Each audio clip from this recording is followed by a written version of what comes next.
એટલે પાર્ટીની પ્રક્રિયાઓ હોય છે અને પાર્ટીની પ્રક્રિયામાં નામ ન હતું ત્યારે પણ ઓકે છે અને નામ આવ્યું છે તો પણ ઓકે છે.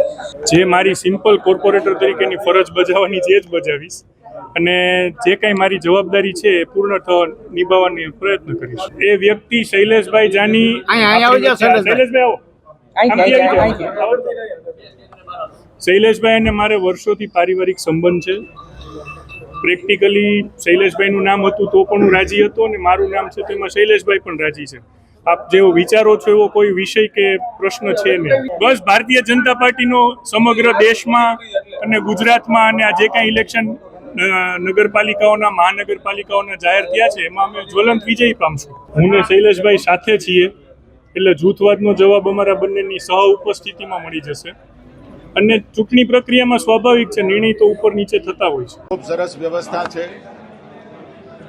પ્રદેશ સંગઠન અને શહેર સંગઠન દ્વારા આપવામાં આવેલી સૂચનાઓનું પાલન કરવું એ દરેક કાર્યકર્તાની એક ફરજ છે. એ ફરજના ભાગરૂપે અત્યારે હું નેહલભાઈના ડમી ઉમેદવારનું ફોર્મ ભરવા માટે અત્યારે અહીંયા ઉપસ્થિત થયો છું. બંને અમે સાથે છીએ, વર્ષોથી સાથે છીએ, પારિવારિક સંબંધો છે. Question doesn't arise. શિક્ષણ ક્ષેત્રમાં અમે વર્ષોથી સાથે કામ કરીએ છીએ. સૌરાષ્ટ્ર યુનિવર્સિટીના પ્લેટફોર્મ ઉપરથી વિદ્યાર્થી કલ્યાણ અને ઉત્કર્ષની ખૂબ મોટી પ્રવૃત્તિ અમે સામૂહિક રીતે કરી છે. Question doesn't એરાઇઝ.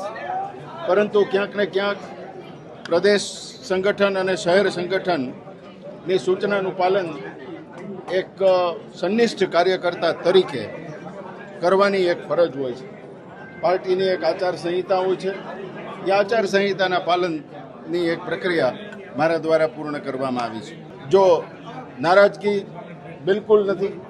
દુઃખ થાય એ સ્વાભાવિક છે. મારી જગ્યાએ નેહલભાઈ હોય, નેહલભાઈની જગ્યાએ હું હોઉં તો પણ શું પરિસ્થિતિ થાય, એટલે દુઃખ થાય એ બહુ સ્વાભાવિક છે.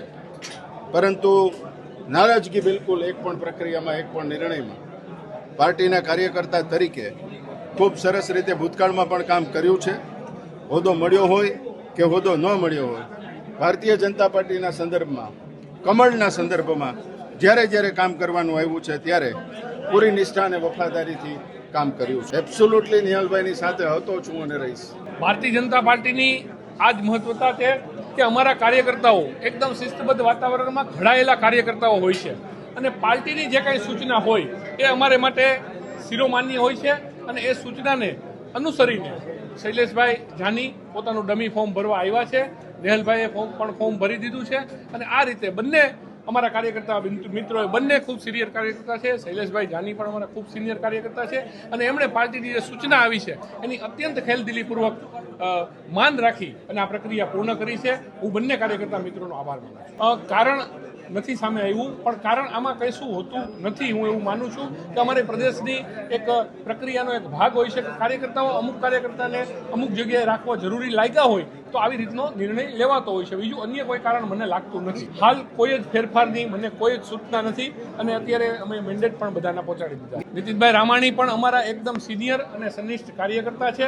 એ એમના કોઈ કામ માટે અથવા મારી સાથે વાત કરવા માટે આવ્યા હશે તો હું હમણાં એમની સાથે ચર્ચા કરી અને એ પણ અમારા કાર્યકર્તા છે અને એ પણ પાર્ટી આદેશનું માન રાખશે અને પાર્ટી કાર્યમાં લાગી જશે. 72 બેઠક ભારતીય જનતા પાર્ટી જીતવા માટે જ લડતી હોય અને એ સ્વાભાવિક છે કે અમે કોઈ કસર નહીં છોડીએ. અમારી મહેનતમાં અમારા તમામ કાર્યકર્તાઓ ચૂંટણી માટે તૈયાર છે.